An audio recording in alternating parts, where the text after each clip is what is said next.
The broadcast is now starting. All attendees are in listen-only mode. Hello, everyone, and welcome to today's Startups 101 webinar brought to you by your Vanderbilt Alumni Association. I'm Drew Webb, Assistant Director of Alumni and Student Engagement at Vanderbilt, and today's webinar is just one resource of many that we provide to our alumni, and I encourage you to check out our additional services on VUConnect.com, including several other archived webinars and a range of career topics. Today's webinar will last about 30 to 40 minutes with some time at the end for questions, so please feel free to enter any questions as you have them in the question box, and we'll address those at the end of the presentation. And now I'm pleased to introduce you to today's presenter. Tiffany Franklin is an executive consultant and career coach with 18 years of experience who is currently working as an associate director of career service at an Ivy League university. In her prior role, Tiffany served as a tech recruiter for an international creative staffing agency. She sourced candidates, conducted interviews, and submitted talent to hiring managers based in Silicon Valley, New York, Philadelphia, Austin, and Atlanta at Fortune 100 companies. In 2011, Tiffany launched a career consulting business and has helped over 300 clients, ranging from recent graduates to executives with 30 years of experience. Her clients are based around the globe and are from industries including consulting, finance, IT, engineering, healthcare, entertainment, communications, public affairs, education, and criminal justice. Tiffany spent 7 years as an associate director here at Vanderbilt in the Career Center, working with engineering and arts, media, and communication students. Tiffany is also a Vanderbilt alumna. She earned a psychology bachelor's degree in psychology and a master's in education from the University of Pennsylvania with a concentration in counseling. Tiffany, we're so excited to have you here today. Well, thanks. I'm glad to be here, Drew. Okay, so we'll get started. Today I want to talk to you about startups, both in terms of do you want to work for one and what is that like? What are some of the risks associated? What are some of the benefits?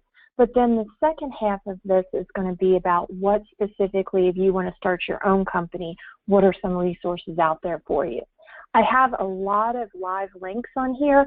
So what we're going to do is afterwards, Vanderbilt will put up, or Drew will put up the YouTube with the actual webinar, but there'll also be the PowerPoint slide deck. So that way you can look at it on your own and follow any of these links that you're interested in. In addition to going over pros and cons, we're going to really go over what are the things you need to ask yourself as you perform your due diligence in looking at a company that may look really attractive when you see them on a job board or hear about them, but you want to know what the real story is. What are some of the hot cities if you're maybe open to relocation and want to go somewhere that's a mecca for startups? And then how can you utilize your networking resources such as LinkedIn and VUConnect? And then finally, I'll go over all those tips for your own business. So what comes to mind when you think of startups? I think of that show on HBO, Silicon Valley. I think of people at these great tech companies, the free food, the ideas, IPOs eventually, hopefully, and all these things. But there's also, you know, a lot of long hours, these lean teams that are doing a lot of stuff. So here's just a little visual of some of the things that come to mind. So how is a startup defined? The first one you'll see by Neil Blumenthal, co-founder and co-CEO of Warby Parker, talks about it's a company working to solve a problem where the solution is not obvious and success is not guaranteed. In Investopedia, they have something that talks about initial stage of operations and about the founders often initially bankrolling that idea and where they think there's a demand. And then they talk about hopefully they will change these into, you know, something that gets funding with venture capitalists. And then Merriam-Webster talks about starting an operation and a fledgling business enterprise. So all of them come to mind. It's almost like a little seedling from the ground. There's a lot of risk, but there could be a lot of potential there. What are the stages of funding? Precise definitions will vary. When, you know, I work on the start, one of the things that got me interested in this in the first place was back at Vanderbilt in 2013, we were noticing the proliferation of students interested in entrepreneurial ventures, and around Nashville, many of the resources were growing. So we started looking into this. And now in my current role, I actually run the Startup Career Fair. For our purposes, we want to have a mix of different companies that come to this fair, so we don't want them all to be in their first stage, but we do want them to still have the startup feel. So we looked and found the definition of pre-seed, seed, Series A, Series B, Series C, and mezzanine. Each come with their own challenges as far as funding, but of course, as you go further along, it does get more secure. One of the things that's interesting, though, when we're doing our fair is, we'll have a company like Blue Apron that's more of a household name, but then many of them you will never have heard of before. So for the ones, do some of the ones, at one time, Facebook and Google were startups, but when does that not fit anymore? So some of the signs that you may not be a startup anymore, or are you acquiring other startups? Have you made it through the high-risk stage? Do you have more than 30 or so employees? Can you afford to pay your employees and yourself very well? Is your mission rock solid? Have you evolved beyond cold calling? And does your brand speak for itself? So again, there are a lot of areas of gray when it comes to the startup world, but that's just some of the working definitions. So here's this great visual I found that talks about how startup funding works. And it's a hypothetical startup from idea to initial public offering.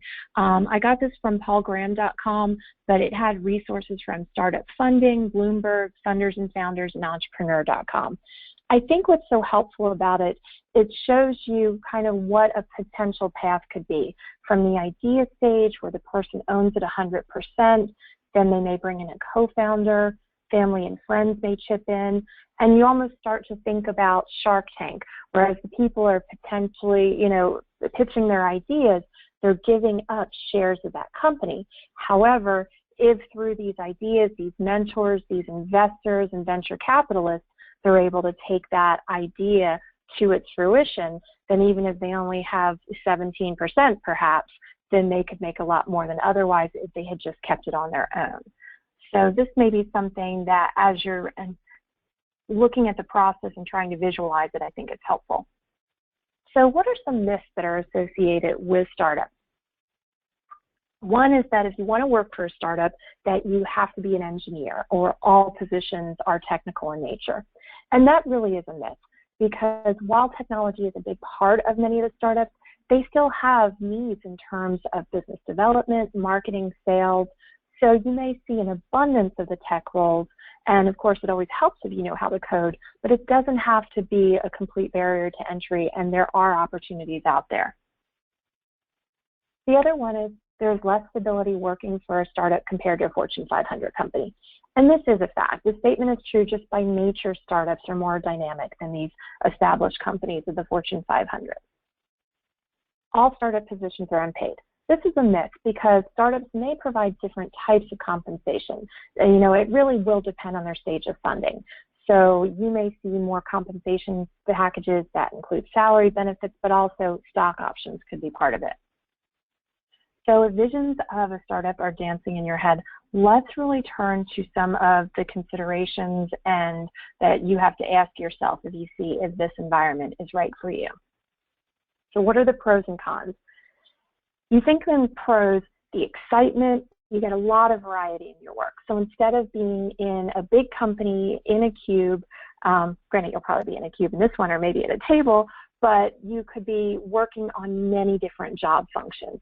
You're going to learn a lot and really have unparalleled access to leadership that, could be on a higher floor if you're in a real established company, has, a personal assistants and lots more barriers to get to them.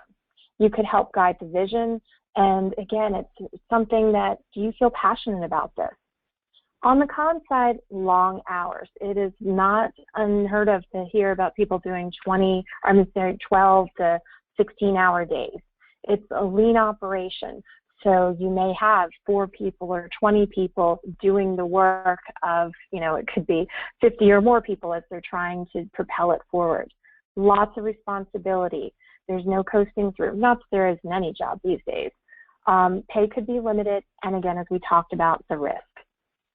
So what do you need to expect when you're going through this? Of course, comfortable with change. That is so important as you're really a chameleon and you're working with whatever information you have at any given time. So we talked about wearing the many different hats, and really it's going to continually evolve as the company grows. Once they start to get some initial success, mentors may come in, these veterans. And some people may see them as threats because suddenly you have this young team and they've been working all these hours, and then somebody comes in with years of experience. But the thing is, this person, they may have taken multiple startups before to next stages of growth. So instead of being a threat, they can learn from this person and really see where they can take the company and how they can grow with it. Perks may evolve over time. Perhaps when they first rolled it out, your perks were just some crackers on the table. Then maybe they changed it to a model of some free food, free lattes. And then as they go through and get people looking at the company and how to invest in it, they may pull back. So just knowing that could be fluid, and keep your eyes open for risk throughout each stage. What I recommend is if you do work for a startup or if you're considering one, do a Google alert for it so you'll be aware of any news items that come up. And this was a good article by Ricky Rogers on the Muse about this. So what are some job boards for startups? AngelList is the one that comes up. These are small and early stage teams, and they have great descriptions of the team and product. And then you'll see the Muse has a lot of great information just in general in careers, but also for startups. There's Venture Loop, Stack Overflow, Authentic Jobs, Startup Hire, and then we've got the We Work Remotely, F6 or F6S, Remotive, and Hacker News. Of course, these can change over time, but for the moment, these seem to be the ones that people are gravitating towards. And of course, my favorite is LinkedIn. I already did one of these webinars about LinkedIn a while ago, and it still is wonderful. So if you go to the Jobs tab, you'll see that at the very top of the screen, right above that From first red circle, and then you put startup in there, and you can limit it to your city or metropolitan area.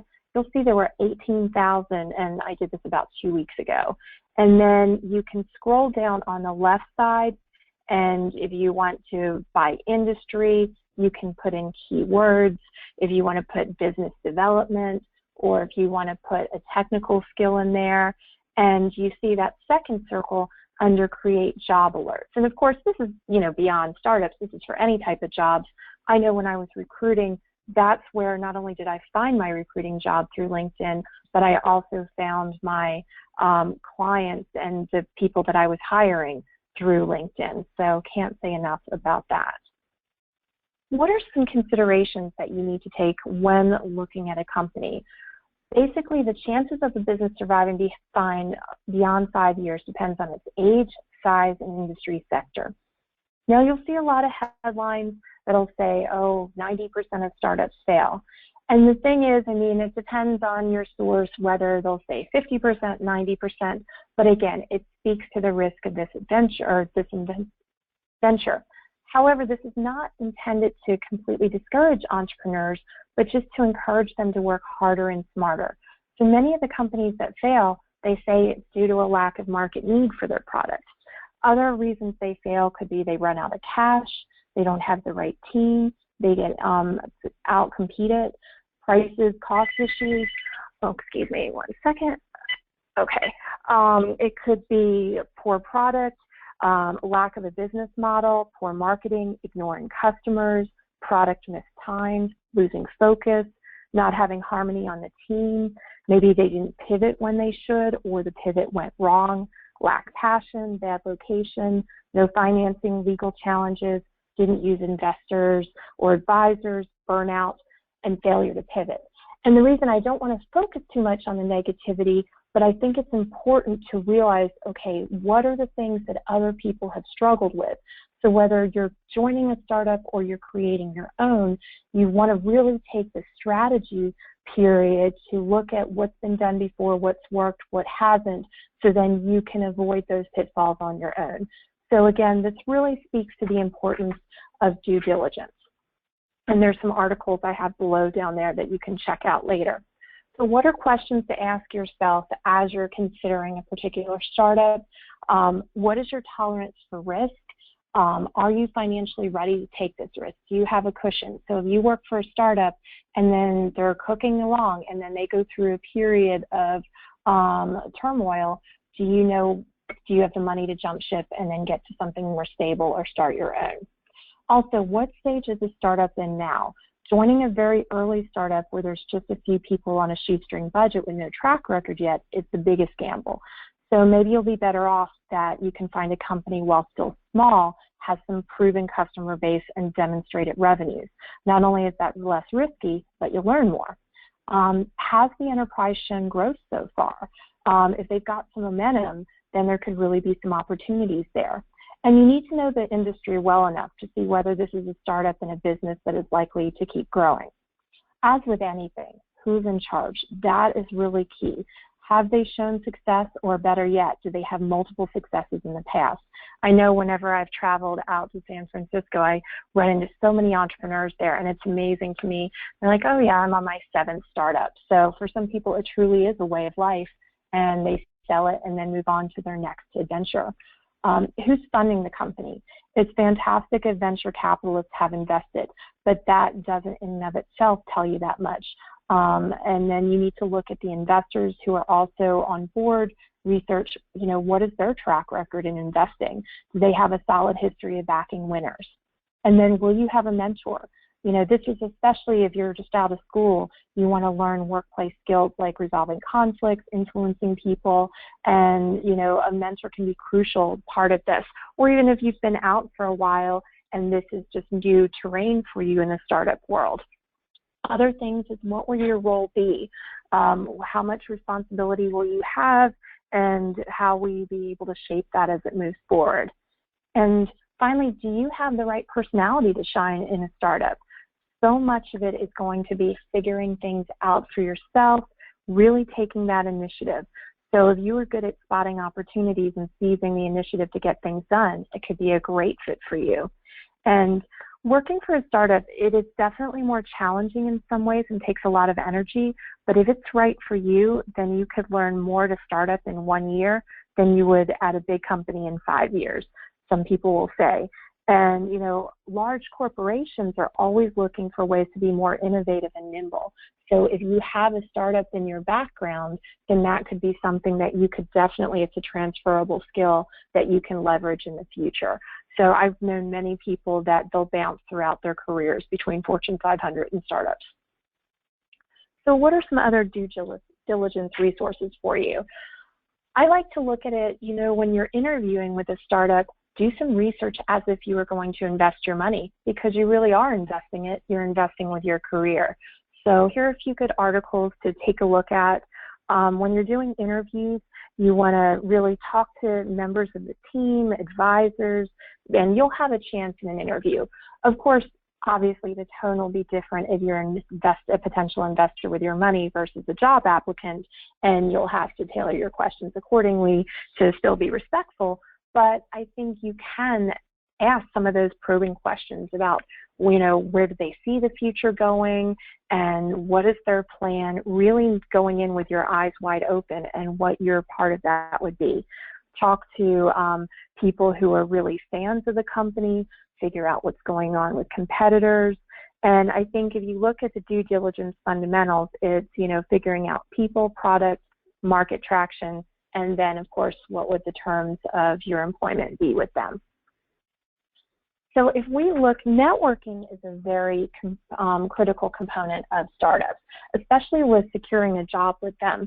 Oftentimes, they may have a posting on a board, but if you've been going maybe to meetups and see other like-minded entrepreneurial individuals, or if they've worked with you in another project or a friend of a friend, then they can really help you out.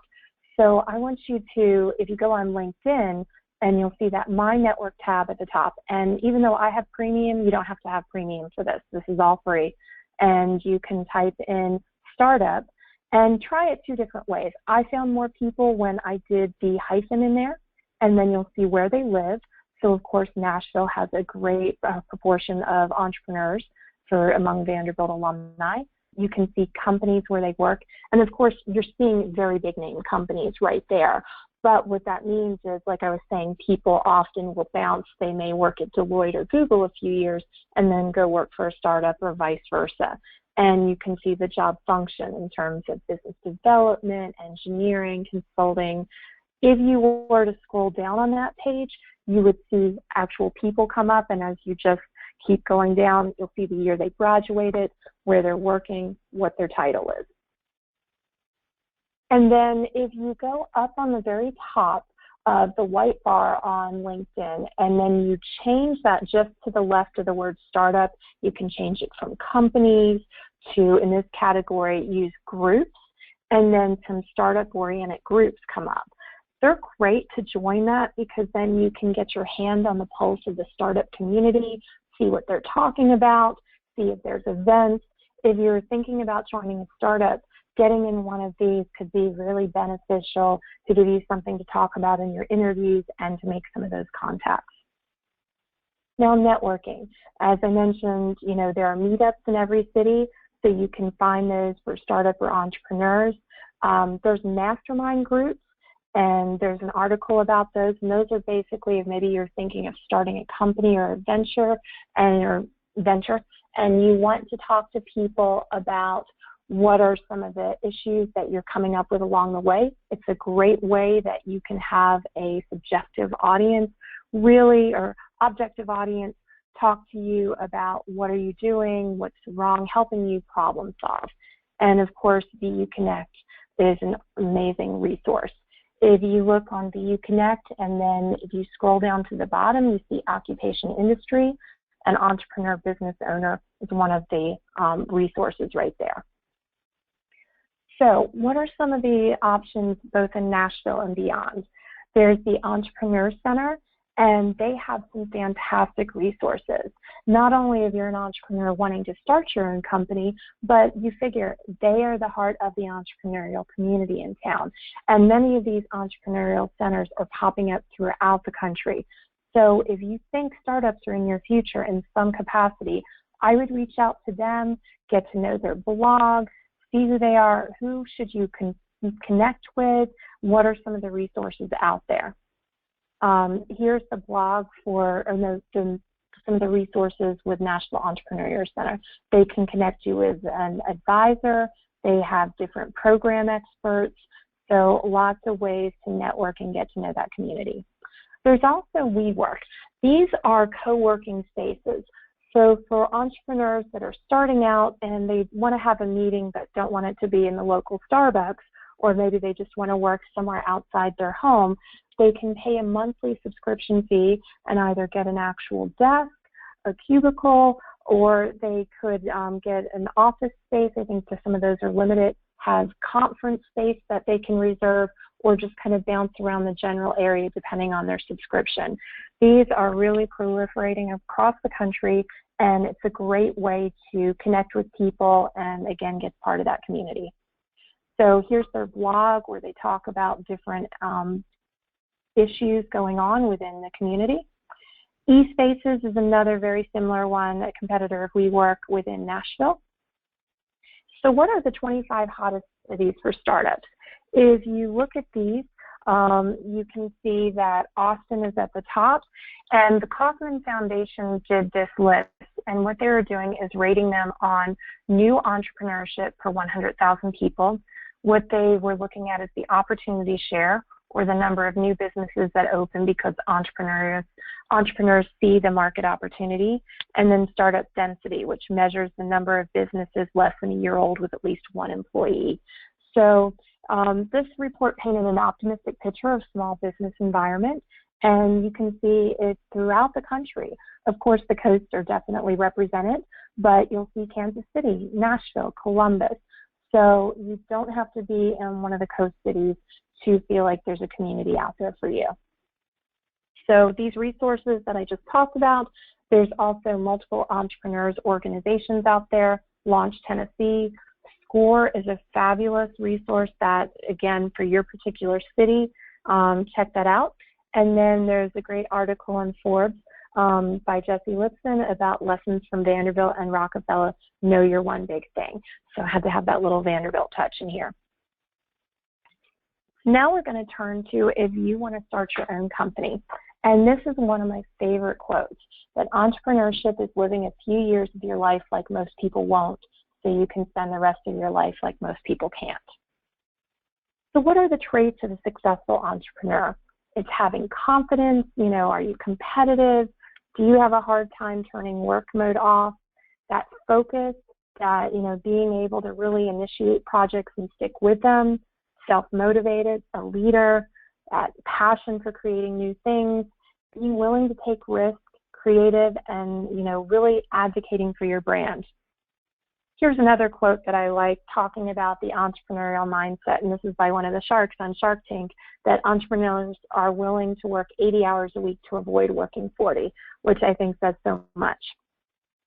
So let's talk about some of the differences. It gets a little murky when we look at what is a startup versus what is a small business. And really there's a fine line between the two, because in the beginning there's so much significant work and dedication that goes into it, but really they do start to differentiate over a period of time, and very few small businesses become entrepreneurial ventures. So if we look at it, a small business is often with a known or established product and service. There's limited growth and continued profitability, so it could be a little more stable. They tend to deal with risks that are already known in the market.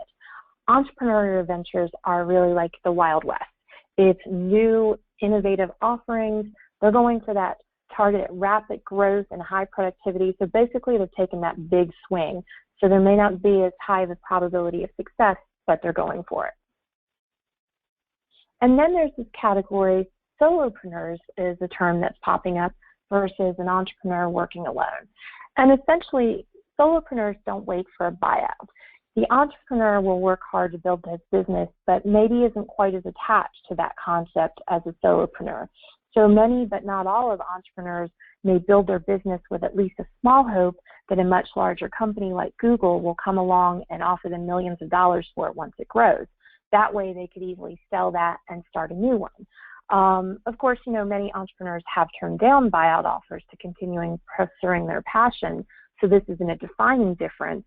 But a large divide between the two may come when an entrepreneur can run a variety of businesses over the course of his career, while a solopreneur may work on just one thing consistently. So I always like to look at some success stories of how much it took for each of these companies to get started. There's a great site, Funders and Founders, and they have this visual that shows you. So HP, we started with $538. Spanx, $5,000. Then you go to Under Armour, $60,000, and then of course GoPro, a little bit more money.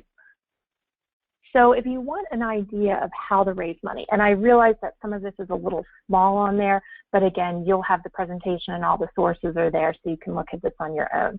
So the general progression is you decide on what's that main feature. I've seen it often referred to as what's your unfair advantage, the thing that you do better than anybody else. Is it with a product or is it a service? So you decide on that, and if it is a product, create that prototype. Testing is pivotal. There was one scene in Silicon Valley, that show on HBO, where it tested through the roof with their friends, but they had a small sample size, and all that they did was test with fellow engineers. So then when they went live, a lot of people who were not techies were not understanding it. So again, it was just one of the lessons learned along the way, that make sure that you have a representative sample of who your audience would actually be. Then you go try monetizing. You get traction with that first 10,000 people. You build the functional prototype. You develop it, create the pitch, get investors. And again, never giving up is always crucial along the way. So here are some things that outline funding, from venture capital to seed investment, angel investment, and you'll see by the green, the orange, or the yellow and the red, what are the levels of difficulty of obtaining this. And actually this is a two-part thing, so it goes from everything from crowdfunding, bank loans, business credit, grants, and then you saw the venture capital on the page before. So lifestyle businesses.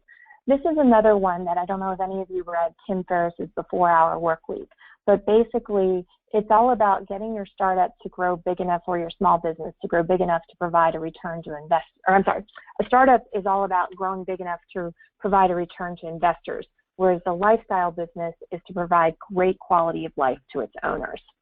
And if that is something that you're interested in, this is a website that I have found invaluable. The guy's name is Pat Flynn, and it's called Smart Passive Income. And the whole premise is work hard now, reap the benefits later. So it really fits this lifestyle design category. And what he teaches you to do, and he's been featured in the New York Times, Forbes, multiple sources, but it's create websites that generate passive streams of income. Now, even though they're passive streams of income, meaning that they'll generate money month after month, there's a lot of work that goes up front into that, and then some upkeep. So you may not make any money for the first 6 months, year and a half, but then you position yourself well to keep it up afterwards. And Pat will map out exactly step by step how to this road to success. He shares his ups and downs and what he's learned as things change along the way. You can join his email list for wherever you are on the entrepreneurial journey. There's lots of free resources, and he wrote a book called Will It Fly that, if you're thinking of testing a concept, will give numerous tips for cultivating that online business. And here's just another page of his website that shows how he really will customize it to where you are in the process.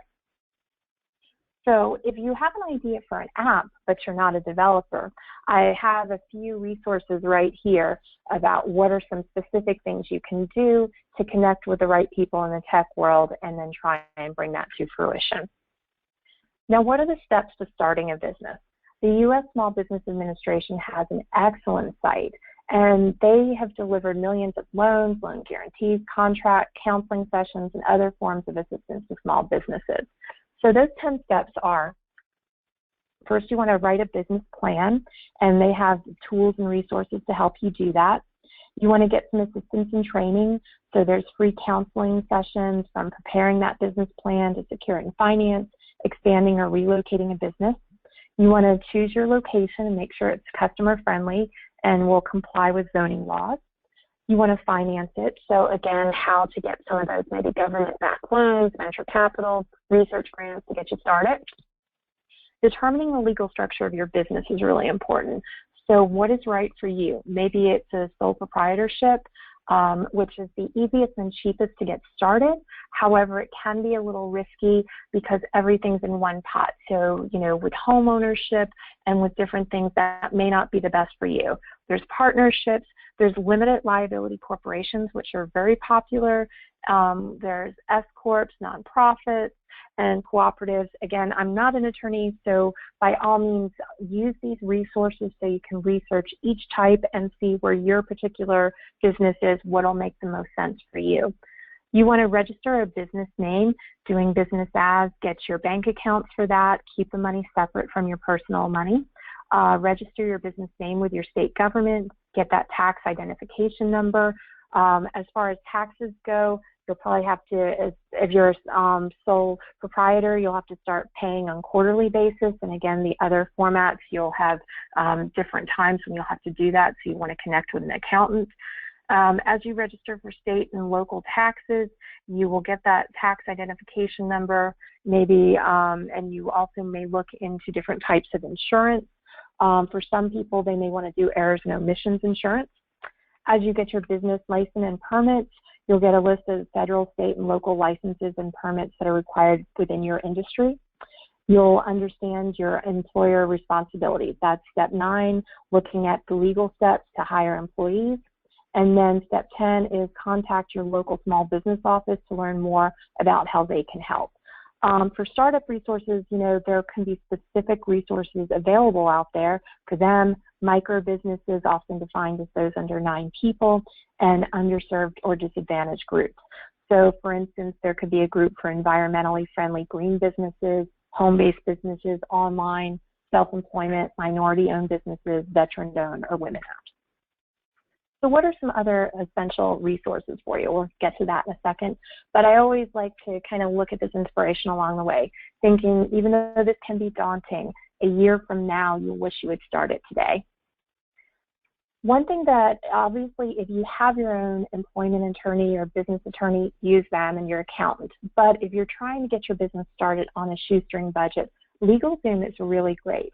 It can help you get your structure and all the essential filing with your state, so it's LLC versus other options. They even have this thing where once you start, I think you can do it for a couple $100, which for forming an LLC is not bad. And then you can add on things if you wish. If you want them to get you help with taxes through 1-800-ACCOUNTANT, they can help you in terms of compliance, copyright, trademark. There's even an option for about $33 a month where you can get their advising and have pretty much unlimited 30-minute sessions on the phone with attorneys. However, one of the caveats there, every session must be on a different topic. So I've been using them on a weekly basis when I was starting my LLC, and it was really helpful. There are also a lot of tutorials on lynda.com, which is now affiliated with LinkedIn. So if you want to teach yourself search engine optimization or learn a specific computer program. And then, of course, you can utilize programs like Upwork for outsourcing if you need somebody to develop something. And there's always realizing that you need to be aware of your time. Sometimes it's worth it to try and do a lot of things yourself, but at some point, maybe just leave it to the experts and it's worth the money. There's an idea evaluation checklist, which I put a link to, and some of the questions to ask yourself are, is there a real need for your idea? Have you pinpointed a pain point and problems or difficulties that your idea is expected to solve? Is it a new concept or a combination or adaptation of a new one? What are some of the immediate results that can be anticipated and the long-term benefits as well? Have you checked the idea for faults or limitations? Could it actually create another problem? What are the changes involved? How simple or complex will the execution be? What is the competition like in that area? Can the company be competitive? Again, that book by Pat Flynn, Will It Fly? He really talks a lot about sussing out the competition on there if you're in the online space. Have you considered the possibility of user resistance or difficulties? And does your idea fill a real need, or do you have to have the need created through promotional and advertising efforts? So just some things to consider. Finding resources near you. So whether you are in the middle of the country or the coast, you can go here. I put my zip code in, and I found a ton of places within the Philadelphia area, and you can throughout the country. So you'll see on the left, they go over small business offices, the SCORE businesses, Women's Business Center, so some things to think about. What are some tips for success? Again, you cannot research enough. You want to know yourself and what you bring to the table, understand the market, the audience, and due diligence. And just remember, this is a marathon, so be patient, and there's going to be setbacks along the way, but it's your persistence and your passion that's really going to count. And one thing that you'll see quotes over and over again are, look for ways to provide value to your customers in ways that no one else can. Some other tips for success are finding mentors, connecting with those entrepreneur centers that we talked about, in various incubators. Don't be afraid to outsource, and just be flexible, because this is not always a linear process, but you'll learn so much, and just trying and enjoying the journey along the way. And just to go with that, here is a little graphic about how Angry Birds started. So 3 guys made a company. They made 51 games. They almost went broke in 2009.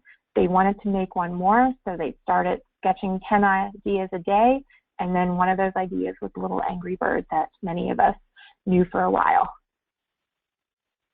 Along the lines of inspiration, I love the Steve Jobs quote that he's convinced that half of what separates the successful entrepreneurs from the non-successful ones is perseverance. And one of my all-time favorite quotes is, shoot for the moon, even if you miss, you'll land among the stars. So remember your motivation. Map out that vision. Post it on your desk. Why are you doing all this extra work? Say, for a lot of people, they're working their full-time job and then maybe doing 20 hours a week on the side. So it's important, if it's 2 a.m. and you're working on something, to remember why you're doing such insanity. Also, there's a Pat Flynn exercise, Will It Fly?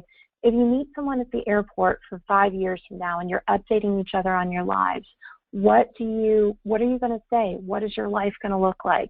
And that goes back to that quote about working for a few years like no one else will. So what's the other side of that you envision? Who or what is most important to you? And, why did you want to become an entrepreneur in the first place? And there's Lisa Parmley has quotes by 46 entrepreneurs about their motivation. Some good books. I loved Adam Grant's Originals about how nonconformists move the world. Again, if you're in the entrepreneurial mode, that's always great. Then Benjamin Franklin was a really great one as well.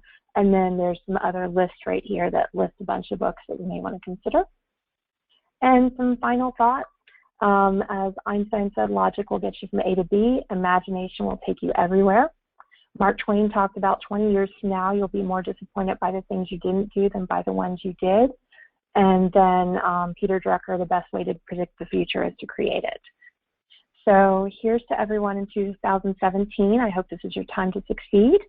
And my services are listed here. So if you have any questions, whether it's getting your resume ready to go for a startup or you want to create some marketing collateral as you're trying to pitch to potential investors, I can help with LinkedIn profiles, resumes, cover letters, mock interviews, just career strategy, salary negotiation, bios. And at the beginning, Drew mentioned a lot of the people that I've worked with. There's my email, and feel free to connect with me on LinkedIn. Great. Thank you so much, Tiffany. We have some time for questions. None came in during the presentation, so if you have a question, now is a great time to type that into the question box, and we'll go from there. So we'll give it just a few minutes here and see if okay, thanks, Drew. any questions come in. It was a very thorough presentation, I believe. So. Thanks. Yeah, well, again, you guys have the links, so you'll be able to see all that, and a lot of it you'll maybe need to digest a little bit on your own. Great. Well, it doesn't look like any questions are coming in. So, Tiffany, thank you so much for sharing your expertise with us today, and thank you to all of our attendees for participating. Oh, we just have a question that came in. Here's the question. Should we consider filing IP / patents before focusing on a startup? That's one of those things. I am not an attorney, so, I mean, it sounds like a good idea, but I would definitely connect with LegalZoom, or if you have a private attorney who is specializing in that field, I would talk to them about it. Also, you can look at the different SCORE locations, and there could be some attorneys that specialize in that. Great. Here's another one. When considering a job offer from a startup, how much weight should be put on stock options? I think it depends on your due diligence as a whole. I mean, you have to look at where the company is, and I would look at what series of funding they have, how well they've done, because you need to see how much runway do they have. Do they have enough to be around for the next 6 months, for the next 18 months? Have they had venture capital funding? But then also look at, while you're not going to talk to about this in your negotiations and prepping for them, what is your budget and what do you need to live? Because you don't want to get yourself in credit card debt or anything like that. So I think stock options can be really good, but you need to balance it on, so the strength of the company and how far along it is, and also what you need to live in the here and now, because you don't know when that could take off if it does. Great. Which of these ideas do you think are applicable to creating a startup feel or environment in an established company? Okay. Could you repeat the question? Yeah, absolutely.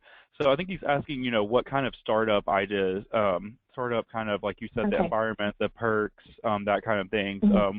Which of those are applicable to creating that kind of environment, a startup kind of feel in an established company? Gotcha. Well, I think one of the things is, finding maybe some potential mentors in your own company and seeing how amenable the culture is to maybe starting a potential project. As far as perks, I mean, more companies outside of Silicon Valley, of course, are looking into some of the, making the offices more dynamic, maybe making it more open, more spaces. the free food little by little is going in. But as far as if you're looking almost for more of that startup experience, I would think if you can, obviously do your own job really well, but then if you have some great ideas, pitch them to your supervisor, maybe get some mentors in the company to see how that would work, if there's ways to do that. And again, it will depend on your company too.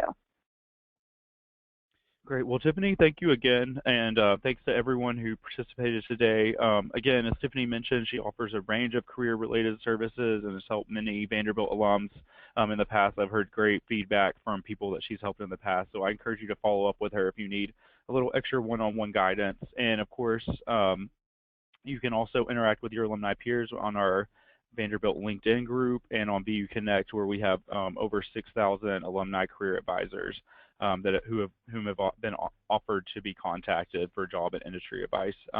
Thanks again for joining us, and thanks in advance for your feedback when I send out a brief survey later today. We love hearing how we can continue to support you through life after Vanderbilt. Thanks, everybody. Thanks for having me. Great connecting with everyone.